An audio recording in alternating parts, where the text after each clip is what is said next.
नमस्कार, आप देख रहे हैं जनसंवाद 24x7। खबर दिखाने से पहले आज दर्शकों से हमें कुछ कहना है। जनसंवाद हमेशा जन समस्याएं, जनता की खबरें, जनहित की खबरें अपने दर्शकों को दिखाता रहा है। कभी किसी भी खबर की सच्चाई से मुंह नहीं मोड़ा है। खबरों को और जनसंवाद मीडिया एसोसिएशन को आगे ले जाने के लिए हमें आर्थिक सहयोग की जरूरत है, क्योंकि कोई भी संस्थान या कोई भी चैनल बिना आर्थिक सहयोग के अपने कदम आगे नहीं बढ़ा पाता। जिसके लिए आज हम दर्शकों के साथ अपना फोन पे नंबर शेयर करेंगे, जिसको जैसी श्रद्धा हो वैसा सहयोग करे। तो आइए चलते हैं खबरों की तरफ। सूदखोर एक ऐसा नाम जिससे हर कोई घबराता है। हर कोई चाहता है कि सूदखोर के पास नहीं जाना पड़े, लेकिन मजबूरी जब आ जाती है तो ऐसे सूदखोरों के पास भी जाना पड़ता है। ऐसी ही घटना घटती है लोनी नगर पालिका के वार्ड नंबर 24 में, जहां एक व्यक्ति द्वारा प्राइवेट रूप से जो ब्याज पर पैसा देते हैं, जिन्हें हम सूदखोर बोलते हैं, इनसे पैसा उस युवक ने लिया।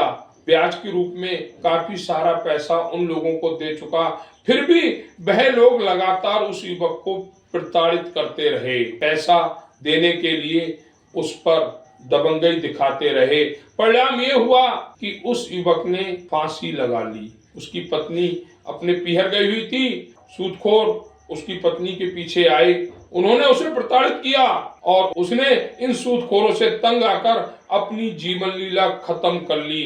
अपने परिवार को अनाथ कर गया। कहीं ना कहीं जिम्मेदार है वह सूदखोर जो ब्याज के रूप में मोटी रकम वसूलते हैं, फिर आम आदमी को प्रताड़ित करते हैं। ऐसी ही दूसरी घटना नोएडा में घटित होती है।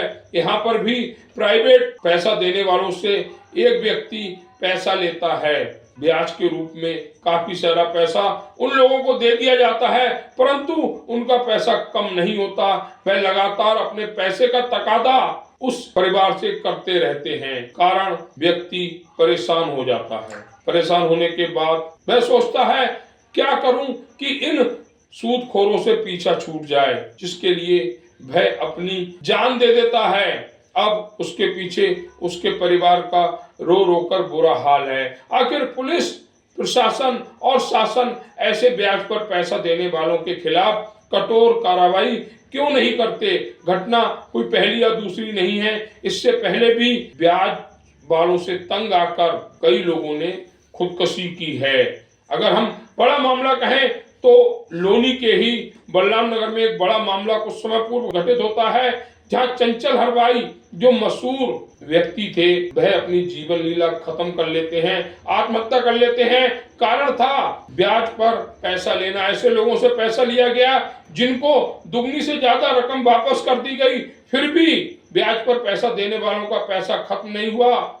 आए दिन चंचल अग्रवाल को परेशान किया जाता था, जिसके चलते उन्होंने अपना जीवन खत्म कर लिया। ऐसे कोई पहला प्रकरण ये नहीं है। लोनी के वार्ड नंबर 24 में घटित हुआ प्रकरण और बहुत से प्रकरण ऐसे हैं जिनकी जानकारी ही नहीं लगती। सरकार और शासन प्रशासन द्वारा एक नियमित जांच इन लोगों के खिलाफ होनी चाहिए जो ब्याज पर पैसा देते हैं। ये 5% 10% पर पैसा देते हैं और उसके बाद दुगनी चौगनी रकम वसूल कर लेते हैं, फिर भी इनका पैसा खत्म नहीं होता, जिसके चलते कमजोर परिवार के मुखिया अपनी जीवन लीला खत्म कर लेते हैं। अलबी नगर और नोएडा में यही हुआ।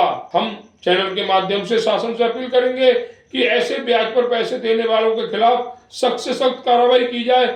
जिनके पास पैसा देने का ना ही कोई रजिस्ट्रेशन है, ना ही उन्होंने बैंक से एनओसी ले रखी है, सिर्फ और सिर्फ पैसा बांटते हैं, तिगना चौगना वसूल करते हैं और परिवारों के मुखियाओं को मारने का काम करते हैं।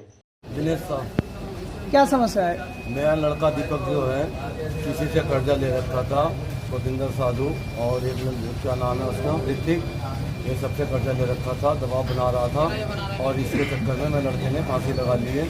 और मैं इंसाफ चाहता हूँ। कर्जा मैंने एक बार लिया था, मैंने 2 लाख रुपए मेरी माँ ने जाके उसको दिया था, गाड़ी बेच बाज के मैंने दिया था कर्जे। उसके बाद मैंने बोल दिया था कर्जा दोबारा मत देना। 9 महीने बाद कर्जे 9 महीने हो गए थे कर्जे लिए हुए, मैंने दोबारा बोल दिया था, हाथ जोड़ के बोलना भैया किसी ने कर्जा इसको मत देना। तो उसके बाद भी इनको कर्जा देते रहा 4-5-7 लाख रुपया कर्जा कर दिया था इन पे। आज दबाव बनाते बनाते इनका कॉल सब आया हुआ है, सब पुलिस वाले पे रिकॉर्ड है। हमारी पुलिस वाले कुछ सुन नहीं रहे कि आप डेड बॉडी पोस्टमार्टम करा लो, हमें जब तक आपके बेटे ने कितने रुपए कर्जा लिया था इनसे? मेरे बेटे ने 2-4 लाख रुपए लिया था, उसके हो गए ब्याज लगा 7 लाख रुपए। 20% का ब्याज चलता है उनका जी। आगे 20% का ब्याज हमें भी पता नहीं है, हमसे तो पूछ के गार्जियन से पूछ के कर्जा देना चाहिए ना। हम गार्जियन है, हम एक बार आपके कर्जे दे दिए, हाथ पैर जोड़ लिए, उसके बाद आपने कर्जे फिर दोबारा दिए, हमसे पूछे नहीं। आज हमारा बेटा खत्म आप हो। कहाँ रहते हो? मैं सेक्टर 9 बैंक ऑफ इंडिया जय कॉलोनी। आपने बताया कि आपके बेटे ने फांसी लगा ली, तो कितने बजे की बात है ये? शाम में 5-6 बजे की बात है। कहाँ पर लगाई थी फांसी? छत के ऊपर रूम में 3 मंजिल पे। आपने पुलिस में शिकायत की? पुलिस ने मैंने 112 पे कॉल की, जैसे मैंने देखा पुलिस वाले ने उठा के डायरेक्ट यहाँ ले आए, कुछ सुने नहीं। अच्छा। पुलिस वाले कुछ भी वहाँ चेक नहीं किए, सीधा डायरेक्ट हॉस्पिटल ही उठा के ले आए उनको। अब आप क्या चाहते हो? मैं चाहता हूँ सबको जेल हो और हमारा बेटे का इंसाफ हो। आपने कोई लिखित शिकायत पुलिस में दी? पुलिस हमारा कोई कंप्लेन लेने के लिए तैयार नहीं है। कंप्लेन लेने के लिए तैयार नहीं है? नहीं। हमने क्या नाम है आपके पोते का? दीपक कुमार। अच्छा। हमने अभी 7-8 महीना किसी से पैसे 1 लाख रुपया दिलवाए थे, उसके कर्जे भरने के लिए। हमने खुद आज को मायने भी अलग दिलवाई। आज क्या बात होगी? आप यहाँ पर आप किसी से पैसे ले रखा है। अच्छा। सब आदमी से पैसे दे रखा, दबाव बनाया होगा, फोन आया होगा तो ब्याज भर रहा था। अब हम लोग को पता नहीं था, हम तो थे नहीं घर में। बुलेट भी छीन लिया। बुलेट किसके पास है वो तो हमको मालूम नहीं, उसका बुलेट भी है। किसके नाम? क्या नाम है आपका? क्या बात हुई मैम? आप इस समय जिला अस्पताल वो पर क्यों बता हैं? रहा था कि मेरे पास 4-5 लाख रुपया मुझे कर्जा ना है, कर्जा है। उसने बहुत दिन पहले बोला था, देखिए ये दीपक है, इसका बुलेट वगैरह सब कुछ छीन लिया। मुझे बोला था कि चाची मैंने ब्याज पे पैसा मुझे दिया है, ब्याज का ब्याज जोड़ के ये जो बच्चे को ब्याज दे देते हैं, एक तो ना माँ बाप से पूछते हैं, किसी से कुछ नहीं पूछते हैं, ठीक है। ब्याज पे पैसा दे देते हैं और बच्चे ब्याज नहीं भरते हैं, तो ब्याज का ब्याज % जोड़ के उस पर प्रेशर बना देते हैं। प्रेशर बना के उसको 2 लाख से 7 लाख 8 लाख 10 लाख रुपए कर दिया।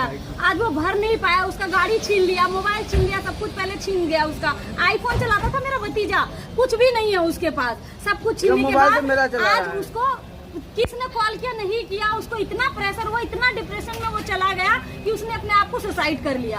सुसाइड करने के बाद उसकी बॉडी जब हमने देखी, हमने पुलिस को कॉल किया, पुलिस उठा के बॉडी यहाँ ला के नीचे मुर्दा घर में फेंक दिए। हमें बोले कि सुबह पोस्टमार्टम करेंगे, उसके बाद आप बॉडी लेके चले। आप क्या चाहते हो? हम चाहते हैं कि जब हमें ना बॉडी पोस्टमार्टम वगैरह कुछ नहीं कराना, हमें इंसाफ चाहिए। मेरे बेटे को किसने मारा और किसके वजह से मारा है, जब तक मुझे पता नहीं चलेगा मैं बॉडी को जलाऊंगी नहीं, चाहे वो यहीं पे सड़ क्यों ना जाए।